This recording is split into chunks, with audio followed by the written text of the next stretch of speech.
What is up, guys? I'm Flankaleche, and this is my all-new Razer Blade 16 featuring the NVIDIA RTX 4090, an absolute beast of a gaming laptop and possibly one of the most powerful laptops on the market today. But at its $4,299 price tag, is this laptop truly worth the money? In today's video, we're going to find out.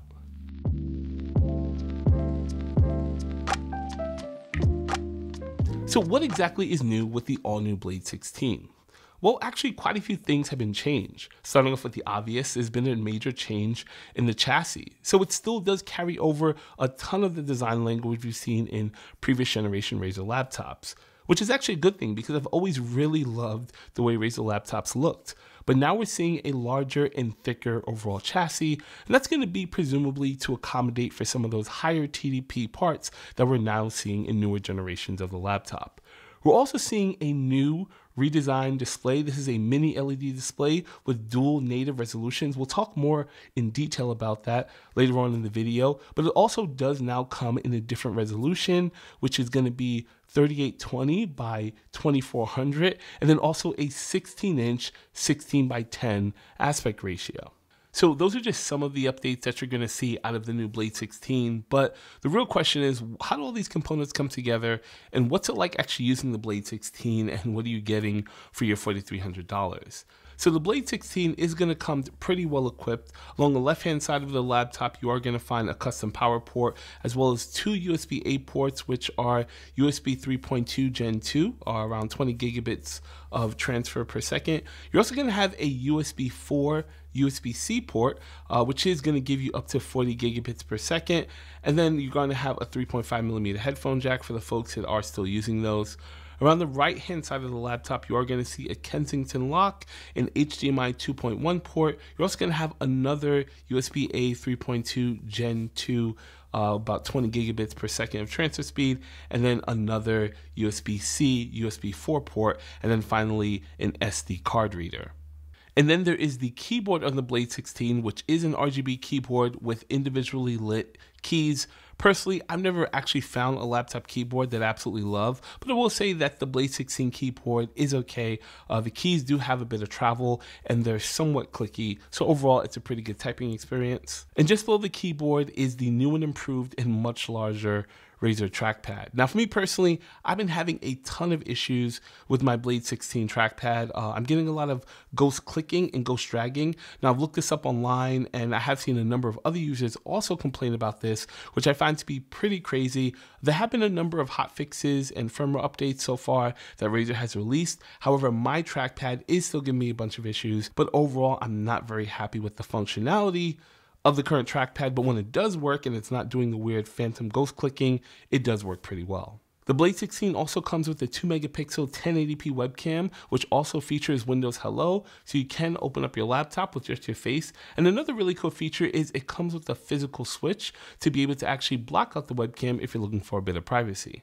And now let's circle back to that display, because this I think is one of the key highlight features of the Blade 16 and possibly one of the main reasons why I even purchased this display. So this is a 16-inch mini LED display, and you'll also notice that it is a dual refresh rate, and that's because it does have two native resolutions. So it is capable of operating in UHD+, so that's 3820 by 2400 at up to 120 Hertz. But not only can it operate at that, it can also then switch over to another native resolution, which is going to be Full HD 1920 by 1200 at up to 240 Hertz. So this is absolutely fantastic because you can do a number of productivity work such as DaVinci Resolve or Adobe Premiere Pro. You can do photo editing and have all the screen resolution and screen real estate that you would generally need.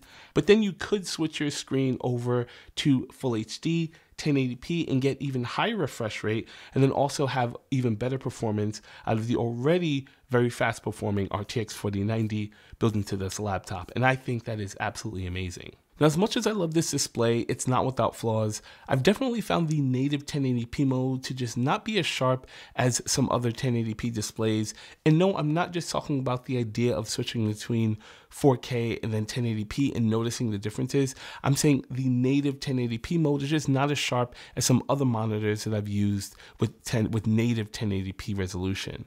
I've also found the process of actually switching resolutions to be very cumbersome as well, as you do have to go into the Synapse software and then restart your entire computer. And most of the times I either just don't care or I'll leave it in whatever native resolution, kind of defeating the purpose of having a dual native resolution display. But now I want to switch gears and turn our attention over to the internal components and talk specifications, and of course the only thing that truly matters, and that's going to be gaming performance. So when it comes to the specs, my Blade 16 comes with a 13th generation Intel Core i9 13950HX processor. This is an absolute beast of a processor. It can turbo boost up to 5.5 gigahertz, and it's got 24 cores and 32 threads, with 8 of those cores being performance cores, while the rest are efficiency cores, if you're familiar with how Intel does their CPUs more recently. It comes with 32 gigabytes of DDR5 memory operating at 5600 megahertz. And then when it comes to storage, it's kind of weird. It's got 2 terabytes of NVMe PCIe 4.0 storage, but inside of the system, it's got 2 M.2 slots, and they're both populated with a single 1 terabyte drive. It would have been much nicer to see a single 2 terabyte drive and the other one empty so you can upgrade it, but this is just one of the weird things they did when it comes to the specifications. And then of course, I can't forget about the most important specification of them all, and that's going to be its graphics card. So built in, it's got an NVIDIA GeForce RTX 4090. Now this is a cut down version, so you notice some of the specifications are not like the desktop version. It's only got 16 gigabytes of GDDR6, and the CUDA core count is much lower than the desktop version as well. And when we take a look at some of the benchmarks in just a moment, you'll see what I'm talking about when I say it's a cut down version. So with that being said, let's go ahead and take a look at some of those benchmarks and talk about the results.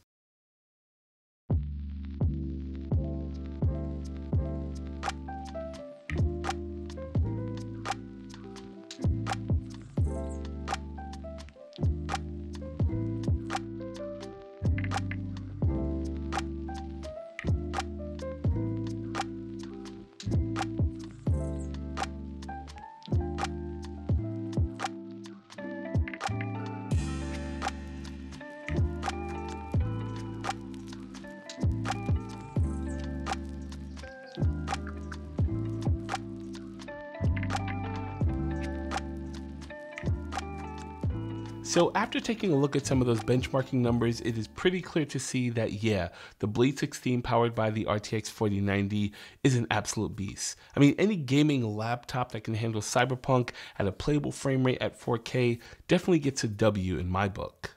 However, when you zoom out and really take a look at some of the performance numbers, you'll notice that the RTX 4090 in this laptop pales in comparison to its desktop counterparts.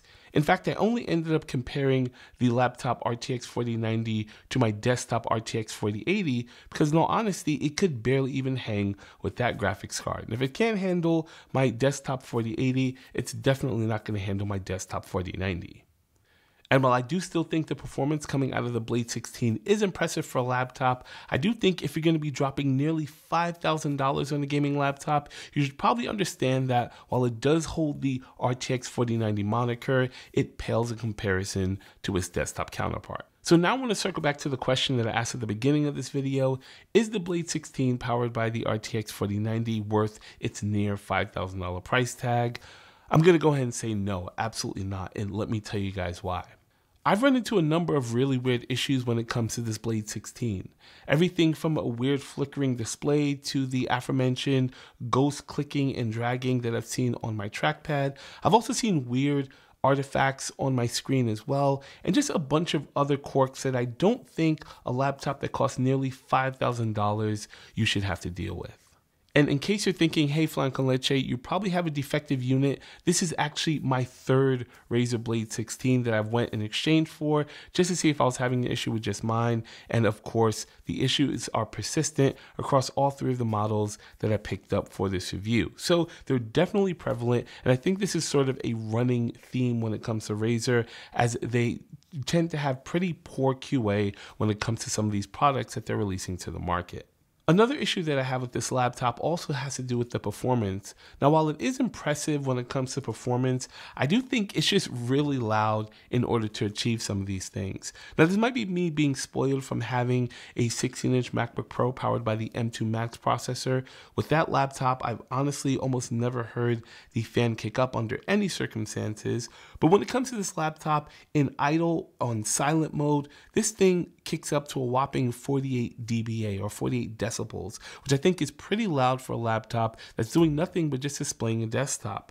And in custom mode, that powers up to 56 decibels. And then when you're actually achieving the highest performance, which is what I was doing for a lot of the benchmarks, it goes up to a whopping 70 decibels. It basically sounds like a jet engine when you're actually using the laptop. I just think the Blade 16 at its current price tag is a bad deal, and there are definitely other laptops out on the market that are of better value, even some by Razer themselves.